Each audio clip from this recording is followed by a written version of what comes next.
चलिए अब हमने क्या सीखा कि ये अगर सपोज दैट ये अर्थ है, अर्थ मैप है, ये मैप में हमने क्या देखा कि इमेजिनरी लाइंस होती है। ये सारे क्या है, इमेजिनरी लाइंस है, हमने ड्रॉ कर रखी है। और इमेजिनरी लाइंस क्यों ड्रॉ कर रखी है, ताकि कोई भी जगह, कोई भी प्लेस या कोई भी चीज़ हमें कैसे पता चलेगी, तो इसके लिए हमने एक इमेजिनरी लाइन लिया है। तो ये पृथ्वी है, अर्थ है, अर्थ राउंड नहीं होती है, ऊपर से थोड़ी सी चपटी, नीचे से थोड़ी सी चपटी, बीच में जो डिवाइड करती है उसको हम इक्वेटर लाइन बोलते हैं। इक्वेटर यानी हिंदी में इसको हम विषुवत रेखा बोलते हैं, जो 0 डिग्री एंगल पे होती है।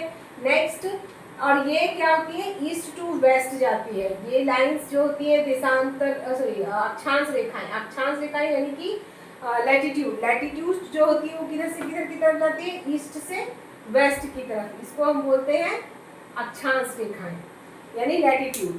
और अब आते हैं हम ये क्या है, ये भी 0 डिग्री एंगल पे होता है और इसको हम बोलते हैं प्राइम मेरिडियन लाइन या जीएमटी। जीएमटी यानी ग्रीन मीन टाइम लाइन, जिससे हमें टाइम का पता चलता है। उसके बाद जो ये लाइंस होती है, जो इस तरह की लाइंस हम ड्रॉ करते हैं अर्थ पे, वो मैप पे, तो ये जो लाइंस होती है ये क्या होती है, ये होती है लॉन्गिट्यूड लाइंस। लॉन्गिट्यूड जो कि मैंने यहाँ बना रखा है, ये जो है ये क्या है, ग्रीन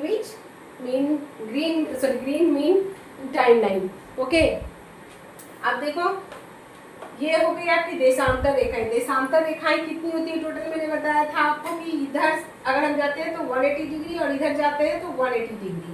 ओके, दोनों तरफ से 180 डिग्री 180 डिग्री। और मैंने आपको भी अभी बताया कि हर लाइन 1 डिग्री पे होती है।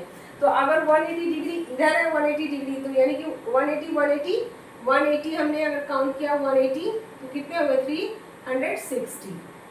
360 लाइन्स हो गए, 360 डिग्री भी हो गए। ठीक है, अब 360 डिग्री कैसे हो गए, अर्थ है, मिड अगर आप लोगे, ये टोटल एंगल अगर आप जोड़ो तो कितने का हो जाएगा, 360 का हो जाएगा।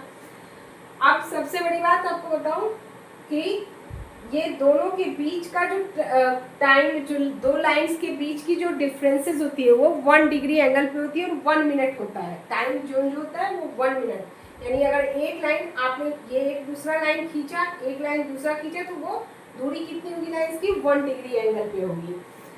अब तीसरी चीज मैं आपको बता रही हूँ, लॉन्गिट्यूड लाइंस बता दिया आपको, लैटिट्यूड लाइंस कितने होते हैं टोटल आपको बताया, इक्वेटर के नीचे 90, इक्वेटर के ऊपर 90, लेकिन दो लाइंस को छोड़ दिया जाता है। कौन कौन सी, जो ऊपर टॉप पे होती है, जो नीचे टॉप पे।